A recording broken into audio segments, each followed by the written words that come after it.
Good afternoon everyone. Today we'll go for the anatomy of a rectum. Okay, last class we discussed about the anatomy of a large intestine, in that cecum, ascending colon, transverse colon, descending colon and sigmoid colon we discussed it. Today we'll go for the anatomy of a rectum. Okay, the rectum, it is a terminal part of the intestine from the sigmoid colon to the anus. Okay, actually, a rectum is a distal part of a large gut. It is placed between the sigmoid colon above and the anal canal below, or anus below. And it is distension of the rectum causes the desire to the defecation. Okay, and it is a temporarily say as it is a storage for the feces. Okay, the word rectum comes from the Latin. Okay, in the Latin it is says a rectum intestinum. Its meaning that straight intestine.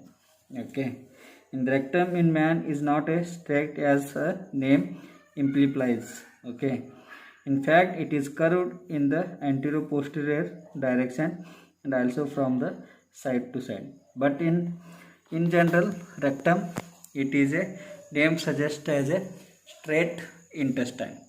The word means rectum. It means that comes from the Latin. Rectum means rect or straight, rectangular or straight. Okay, rectum, it is a straight, in general it is a straight intestine. Okay, during the cardinal explaining the cardinal features of the large intestine, I explained tinea coli, saculations or hostrations. Okay, and appendix epiculci. Okay, these are the external features or morphologically. Okay, morphological cardinal features or special features of large intestine. But rectum is not have any type of tinea coli, hostrations or saculations, appendix epiculcis and semilunar folds. Okay, and it is a it don't have any these features. Okay, and it is situated in the posterior part of the lesser pelvis. Okay, in front of the lower three pieces of sacrum. From S3, it starts at the S3 and ends at the 2 to 3 centimeter front, or just or 2 to 3 centimeter below the coccyx, or where the anorectal ring or anorectal junction is found. It starts at the sigmorectal junction. Okay, sigmorectal junction, it denotes the at the level of the S3. S3 means sacral third vertebrae. Okay, ends where it is 2 to 3 centimeter just below or front of the tip of the coccyx.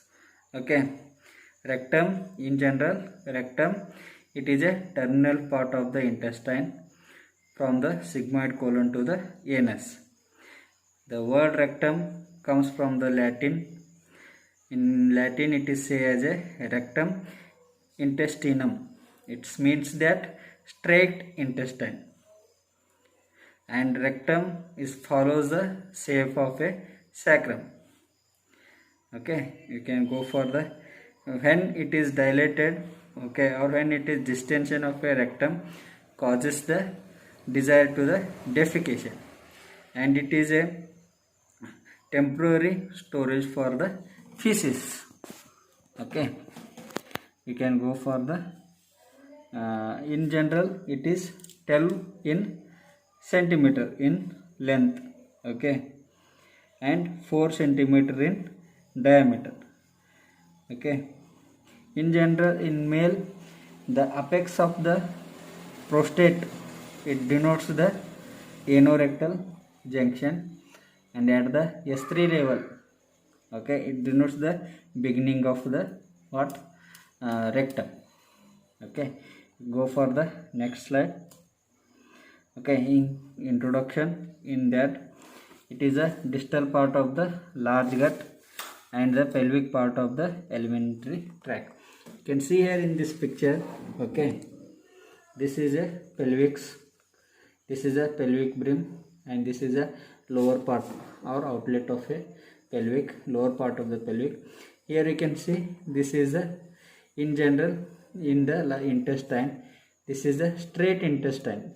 Okay, you can see here it have curvature. You can see this is one right curvature, this is one left curvature, it is further on curvature, and it also curvature from the, or it follows the sacral curvature, and here you can got the perineal curvature.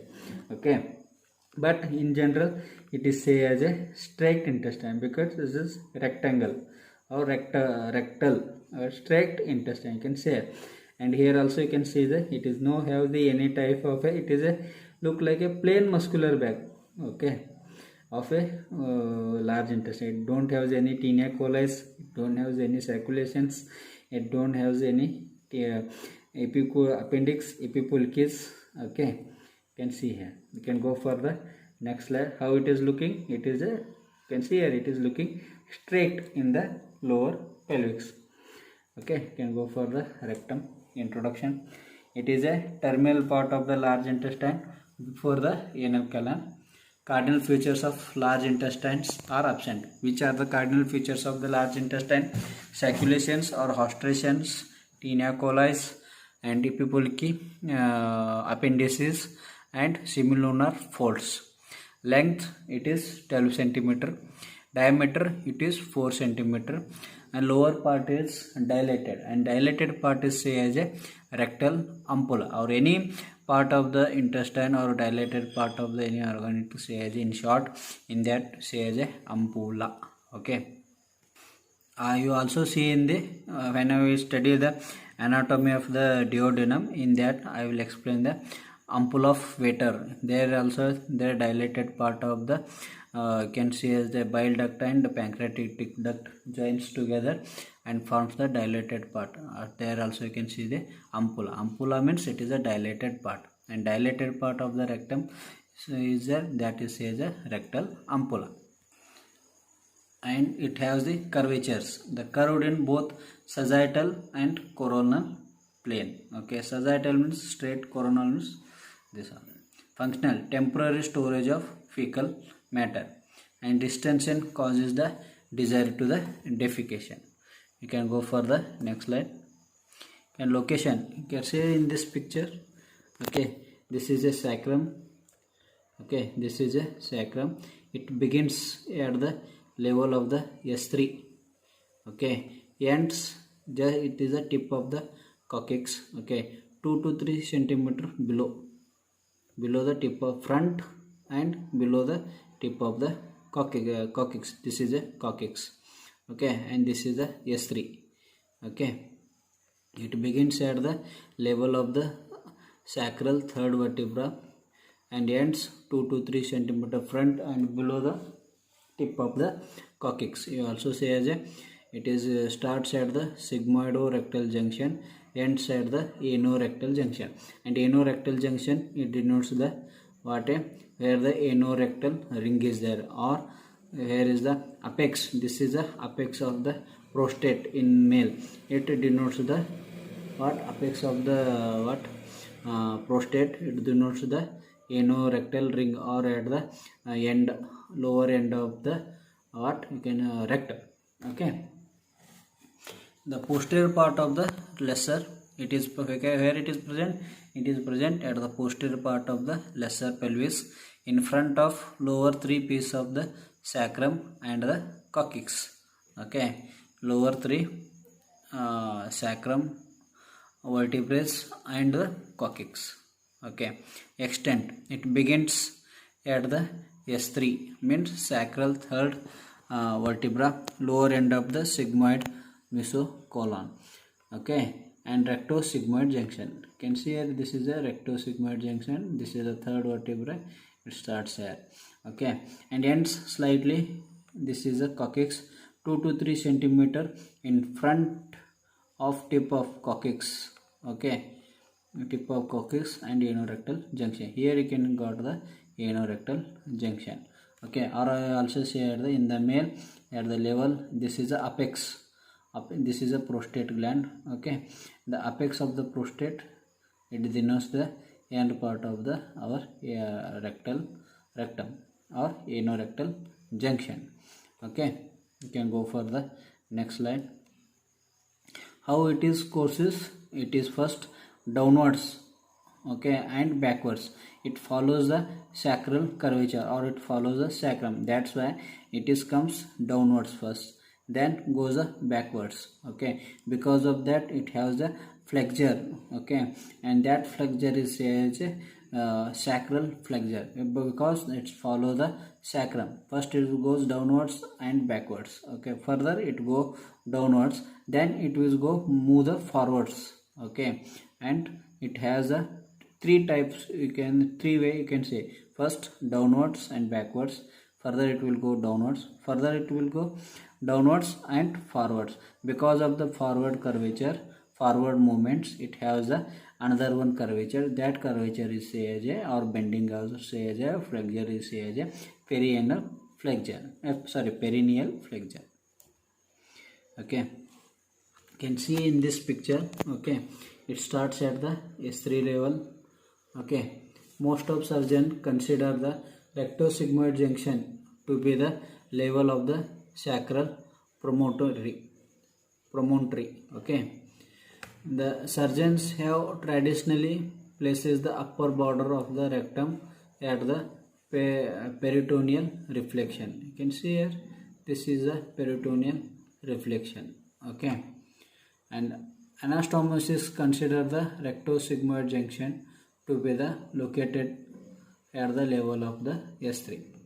Okay, when you go the anatomy of the sacrum, that's way that time you know the what is mean the sacral promontory. Okay, the sacral promontory, it is a nothing but it is a superior of the sacrum. You can, or superiorly there is a anterior projections of bone is there. Okay, that projections of bone is say as a sacral promontory.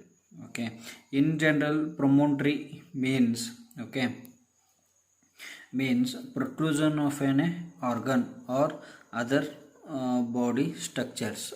Okay, that is said as a protrusion. In general, it is a promontory means it is a point of highland that just out into the sea.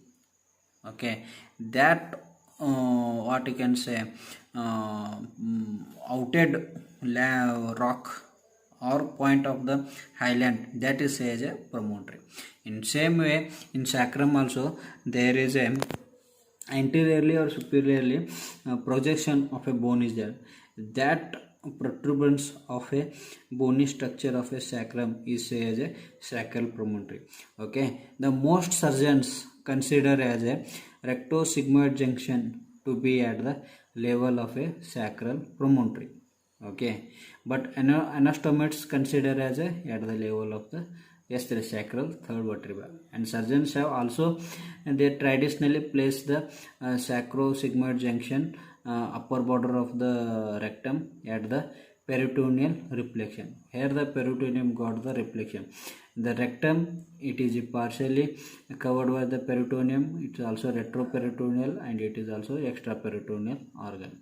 But it also has a three all the function covering. One is a retroperitoneal, intraperitoneal, and it also has a extraperitoneal. Okay, now what you can see is that this flexion of the peritoneum. Okay, in this is a reflection of a peritoneum. Someone says it starts from here and someone further at the sacral promontory. Okay, can go for the next slide. Okay, in others it begins say as a, others consider the rectosigmoid junction to be the narrowest portion of the large intestine. Someone say as a it is a starts a rectosigmoid junction, it is a narrowest part of the large, where the tinea are fused together to form a single anterior tinea. Okay, where the tinea completely merge. Okay, according to some ones, it is say as it is a narrowest portion of begins at the narrowest portion of the large intestine, where the all the three tinea coli are joints, okay, and merges and continues as only one anterior tinea coli. You can see here in this part, okay, it is our rectum, it is a straight intestine, and here it is a sigmoid rectal junction or recto-sigmoid junction. Here this is the tinea coli, this is tinea coli, and that side also you can have tinea coli. Here there is no any type of the rectal tinea coli circulations or hostrations or anything, and appendix epicoli, and begins at the sigmoido-rectal junction. How you can identify? By the joining of the all the tinea coli and continues as a single tinea coli one. Or some others say as it is a surgeon say as it is started at the sacral promontory, okay, and or someone says there is a reflection of a peritoneum is there, that reflection is denotes the what sigmoid or rectal junction. But in short we can say as where the your tinea coli are absent, where the appendix epicolchis or no mental appendices are said and no any circulation, that portion is said. In shortly very easily we can identify the rectum, okay. We can go for the next slide. And where it is ends? It is ends at the level of the recto-anal junction. How we can identify the recto-anal junction? It is just below the 2 to 3 centimeter front and below the tip of the coccyx. Or you can identify the anorectal junction. How anorectal junction is from the 4 centimeter, or it is at the 4 centimeter from the anal verge in general, okay. And how it is anorectal junction you can identify by the when you go for the index finger initiation inspection digital examination, in that you can suddenly got the one groove or slit on the tip of the index finger, that is that denotes the what your anorectal junction, okay, in general. Or at the apex of the in the male apex of the you can say prostate gland, okay, that's denotes the your anorectal junction, okay. Just below that you can got the anorectal junction, okay. Now how the anorectal junction in male correspond to the apex of prostate, and it is 4 centimeter in front of the tip of the coccyx. You can see this is the apex, okay, this is the apex of the prostate gland, okay, and this is the tip of the coccyx, and it is in front of tip of the 4 centimeter in front of the tip of the coccyx. You can go for the next slide. Then its calibers, okay, its caliber is similar to that of the sigmoid colon. This is 4 centimeter in diameter, but it is dilated part of the rectum is as a ampulla. It is compensated, but it is dilated near the termination, forming the of a rectal ampulla, okay. You can go for the next slide. And it is I already explained when the morphology of a rectum, okay. It has the 2 anterior-posterior curvature, 3 lateral curvatures, okay. In that anterior-posterior means it is in during the course of the rectum, there it follows the sacrum, okay.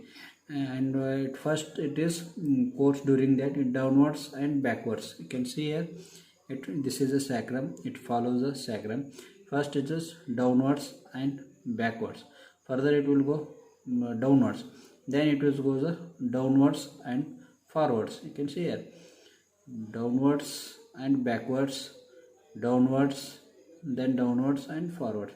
Because of that it has the 2 curvatures, okay, anterior posterior, Okay, this is the anterior and this is the posterior. When you consider anterior posterior, this is one curvature and this is one curvature. Okay, this curvature is seen as a sacral, which is follows the sacrum, that is why sacrum. And this curvature, this is a perineum.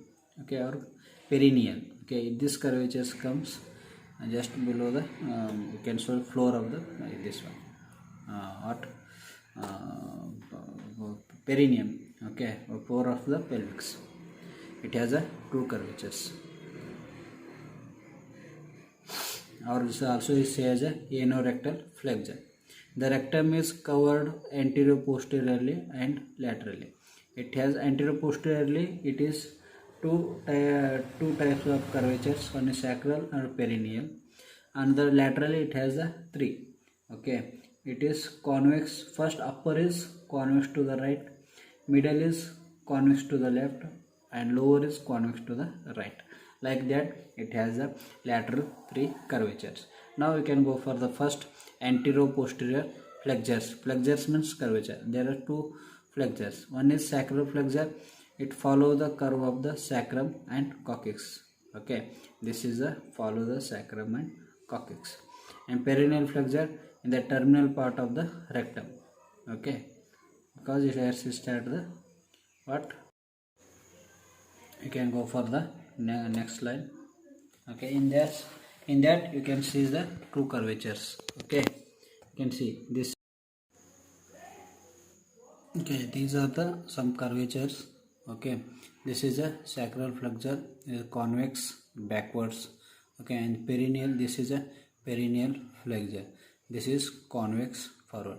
You can see this is a sacral flexure and this is a perineal flexure. Perineal flexure is convex forwards and it is a sacral flexure. It is a convex backwards. Okay, this is a sacrum. These are the sacral and perineal flexures are the two flexures. They are present antero-posteriorly.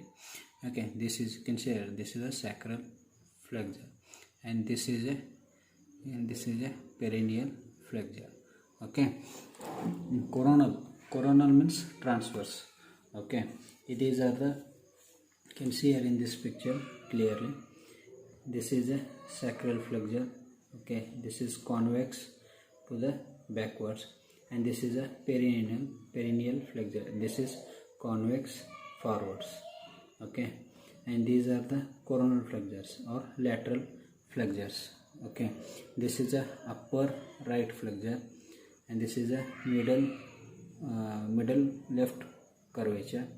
Okay, this is a lower right curvature. These are the lateral curvature. You can see in this picture also. Okay, this is a upper right, this is a middle. Okay, and this is a lower. Okay, this lower, it is also right side. There is has two right side curvatures, one left side curvature. Okay, and that two upper and lower are the right side convex curvatures and lower middle it is a convex to the left. Okay, these are the curvatures of the rectum. The position within the pelvic cavity extends from S3 to the pelvic diaphragm, or you can say as a pelvic floor. Okay, and curves from sagittal plane. These are sacral flexures convex to backwards, perineal flexures convex to forwards. Coronal planes are upper and lower part are convex to the right and middle it is a convex to the left. And lower part of the rectum it is dilated to form the ampulla of the rectum. There transverse folds of rectum. Can go for the next slide. Okay, in this you can easily see the lateral curvatures or flexures. There are three in number. Okay, this is a upper curvature 1, this is a lower curvature 2, this is a middle one curvature. Upper right to the convexity to the right. Okay, middle it is a towards the left side convexity, and this is a lower flexure, it is convex to the right. This like they like this. These are the lateral curvatures or flexures of the rectum. Okay, it has three flexures upper flexure is convex to the right, and middle it is a most prominent one with convex to the left, and with the lower flexure with convex to the right. And then it has the two types of a mucosal fold. One is a longitudinal mucosal fold and another one is transverse or Houston valves of mucosal folds. The longitudinal mucosal folds are the temporary, because in lower part it is disappear on the distended. When it is distended, these folds are also distended and they become a disappear. And transverse, they are the very hard, and they are also say the Houston walls, and they are the permanent. Okay, because of the Houstons, these transverse are the very hard. Okay, you can see the longitudinal folds. You can see here in this. These are the mucosal longitudinal folds. This is the longitudinal folds because the longitudinal muscles of the rectum, and these are circular folds. Okay, simulona. Here is it don't have any type of the simulona, but there is a transverse or what can say Houston's folds. Okay, these are the permanent. Okay, you can see here in this picture, these are the longitudinal folds present in lower part of the empty rectum. When it is dilated, these folds are the disappear because of the dilation, because of the feces contents, the effects during the distension. Okay, you can see these are the transverse folds. Okay, Houston's.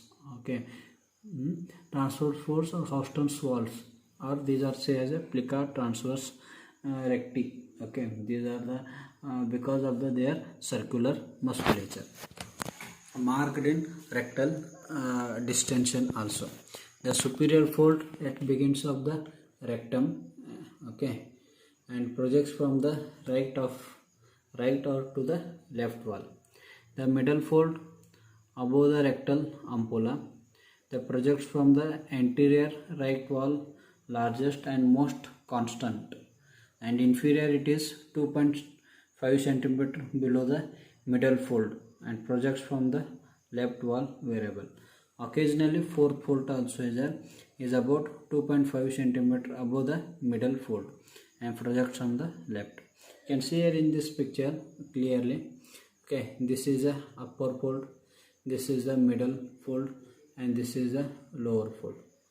Okay, upper fold at the commencement with the S3, and it is 10 cm from the anal orifice. Okay, and from it is present at the right side, from right to left anal wall. Okay, and middle it is a largest and most constant, and it is a dilated part, present in dilated part of the ampulla.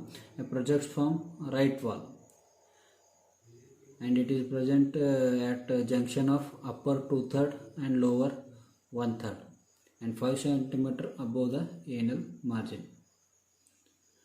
Lower it is inconstant and projects from the left wall. Okay, and it is 2.5 cm below the middle fold.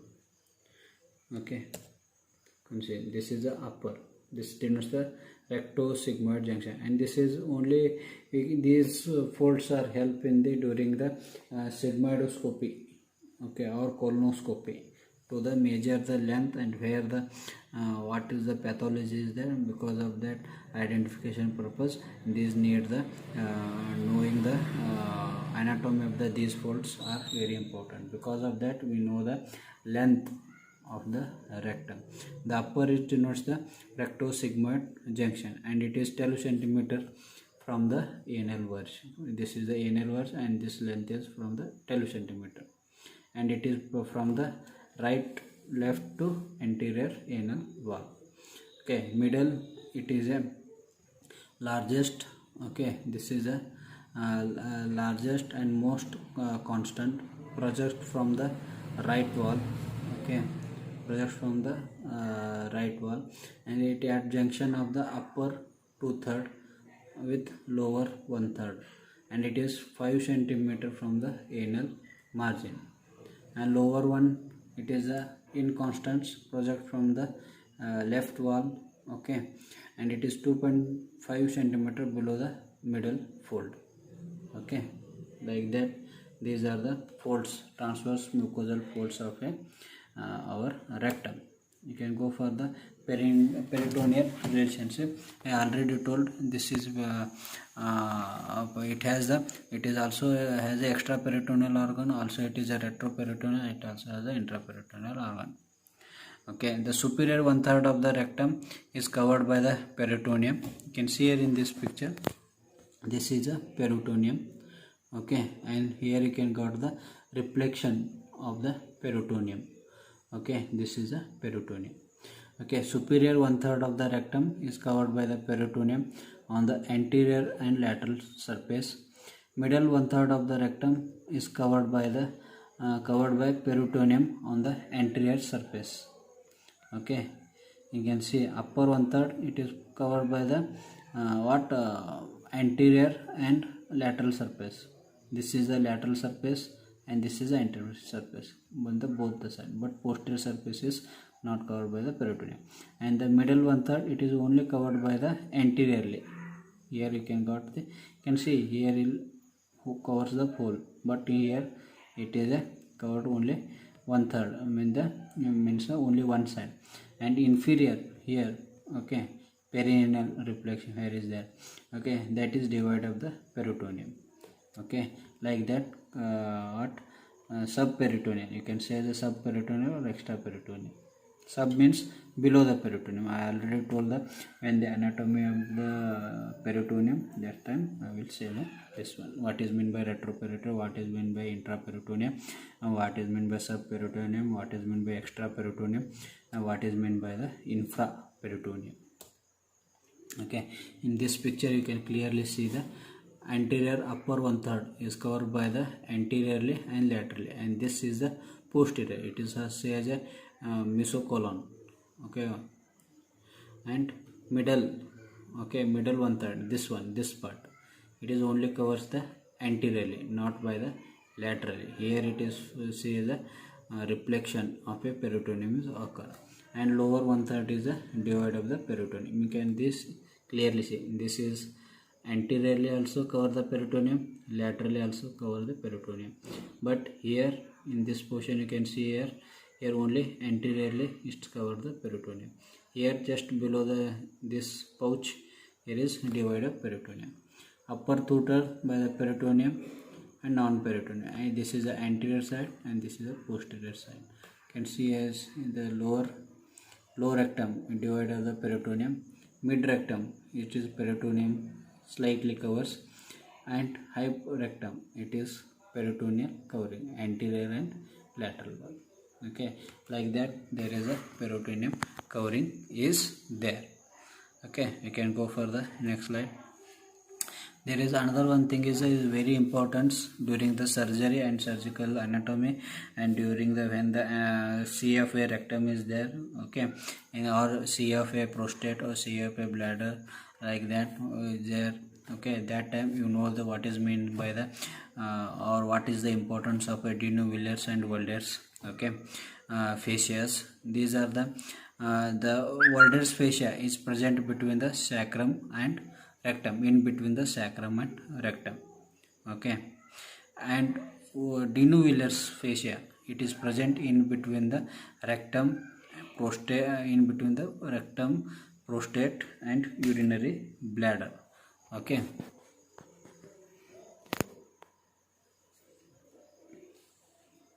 you can see here.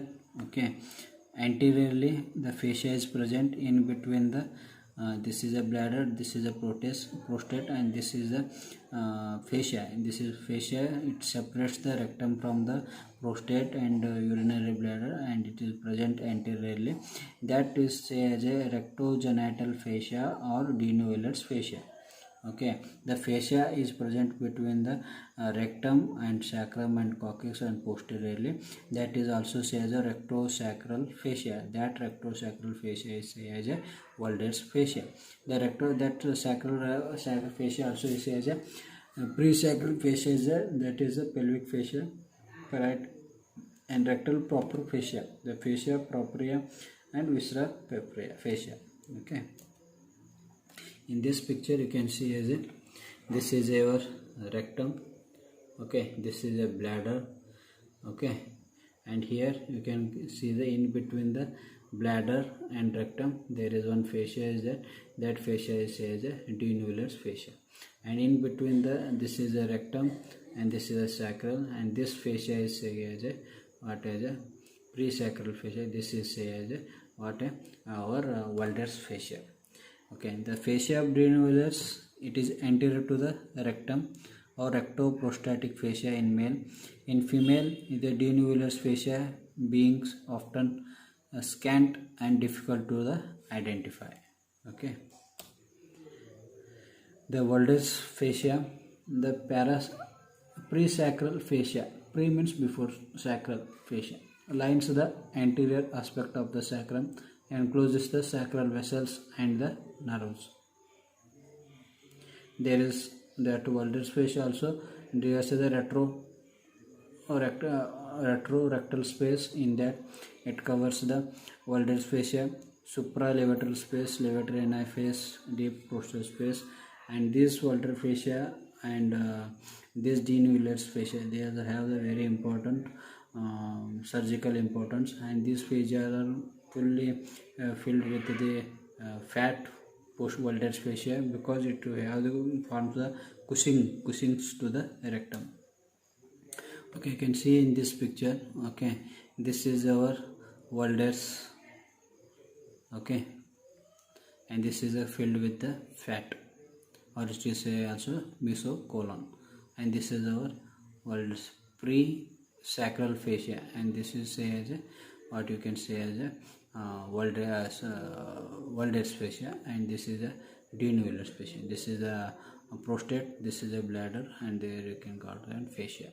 Okay, mesorectum. Okay, this is a peritoneum fold or mesentery of a rectum. Okay, that is mesorectum is a perirectal fatty lymphovascular tissue, extends to the length of the rectum. I already told that any mesorectum, mesocolon, mesentery, they all are the folds of the peritoneum, contains the what fat, lymph vessels, blood vessels, okay, and lymph nodes, everything. Okay, here also it gives the supports to the rectum and forms the Cushing or bed to the rectum.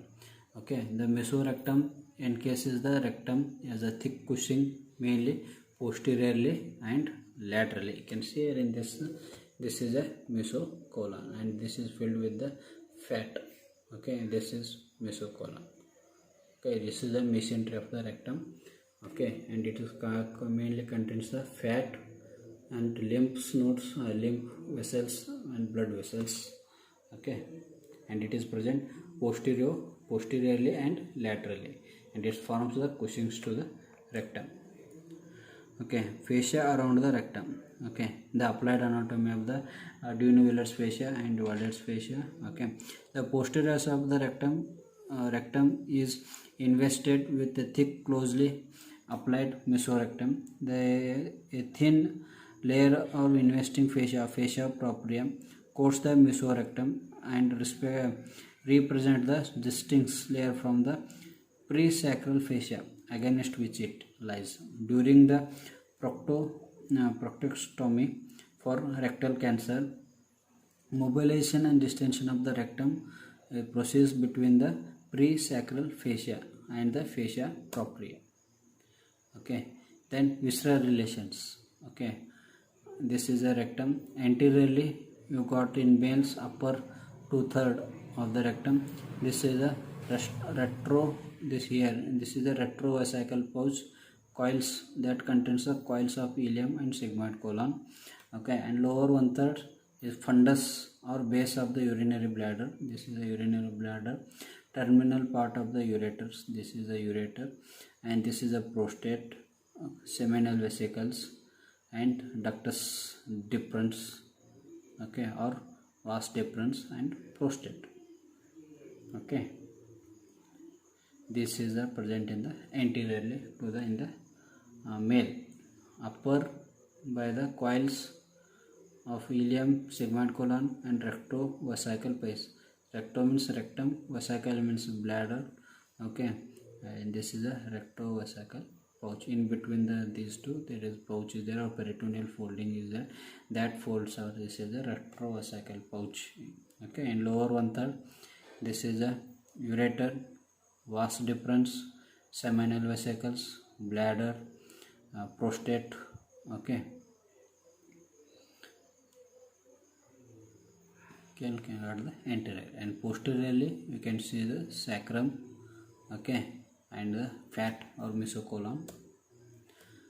Okay, this is I already explained. In the female, upper 2/3, it is a one pouch is there, that is pouch is a recto-uterine pouch, uterus and rectum. It is pouch present between the recto-uterus, that is why it is a recto-uterine pouch. Okay, or Douglas pouch, which separates from the rectum from the uterus from the upper part of the vagina, and it contains the coils of ileum and sigmoid colon, a lower part of the vagina, and in the lower one third you can see here. Okay, lower one third by the lower part of the vagina, here you can see the fascia of tenuis.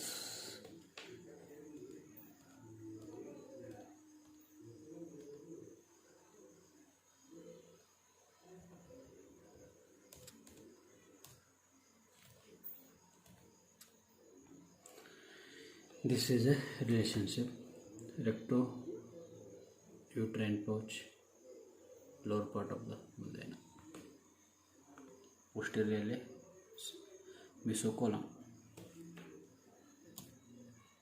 Now relationship posteriorly, there is 3 bones and 3 ligaments, 3 muscles are there, and 3 vessels are there, and 3 nerves are there. 3. In muscles, bones, there is sacrum, coccyx and anococcyx ligament. Okay, 3 muscles, piriformis, coccygeus and levator in a muscle. 3 vessels, medial sacral vessels, superior rectal vessel, lower lateral sacral vessel. 3 nerves, lower 3 nerve of sacral nerve, sympathetic trunk and coccygeus nerve. These are present posteriorly. Now go for the anatomy of a blood supply of the rectum. Okay, the blood supply of the rectum is mainly by the superior rectal artery and middle rectal artery and inferior rectal artery. Okay, superior rectal artery, there is the, you can say how it is in rectal vein.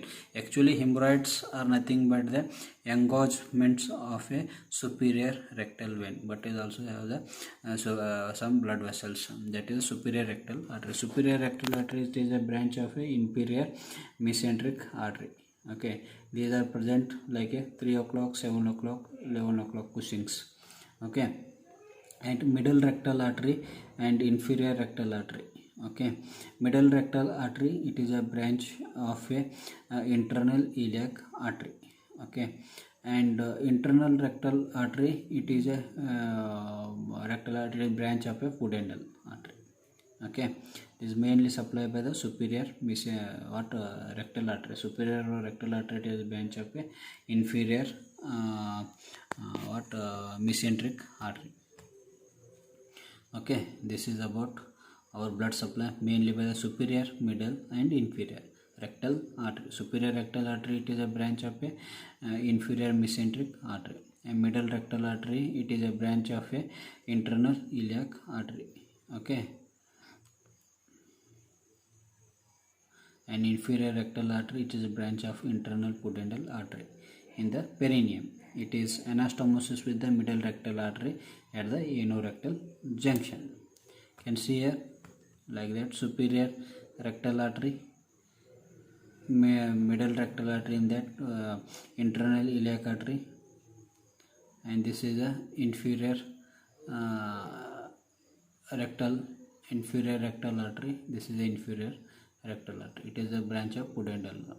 Okay, now venous drainage.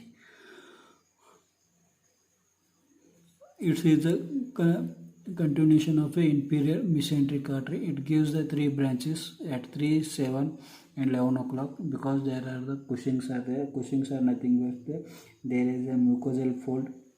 There are more mucosal fold, and that forms the Cushings, and they have the blood drainage and supply to the 3, 7 o'clock. And surgical importance, the mother piles at the tissue sites. Now venous drainage. This is a superior rectal artery. Superior rectal artery is a branch of inferior mesenteric vein. Inferior mesenteric vein drain into the portal vein. Okay, and middle. This is a middle rectal vein. Middle rectal vein is a branch of the internal iliac vein. And pudendal vein. Okay, inferior rectal vein, it is a branch of a internal pudendal vein. Internal pudendal vein drain into the internal iliac vein. Internal iliac vein drain into the inferior vena cava. But mainly that the rectum is supplied drained by the superior rectal vein. Superior rectal vein mainly drained by the inferior mesenteric vein. Inferior mesenteric vein drained by the portal vein. Portal vein. Lymphatic drainage by their rectal lymph nodes. The lymphatic vessels and lymph nodes follow the regional arteries. The lymphatic channels in the upper and middle rectum drain superiorly into the inferior mesenteric lymph nodes. Inferior mesenteric lymph nodes drain into directly into the celiac trunk. Celiac trunk drain into the directly cisterna coeli. The lymphatic channels in lower rectum drain both superiorly into the inferior mesenteric lymph nodes, laterally into the internal iliac lymph nodes. You can see here, these are the lymphatic drainage. Okay, and first ones show the inferior mesenteric, you can say the nodes along the inferior mesenteric artery.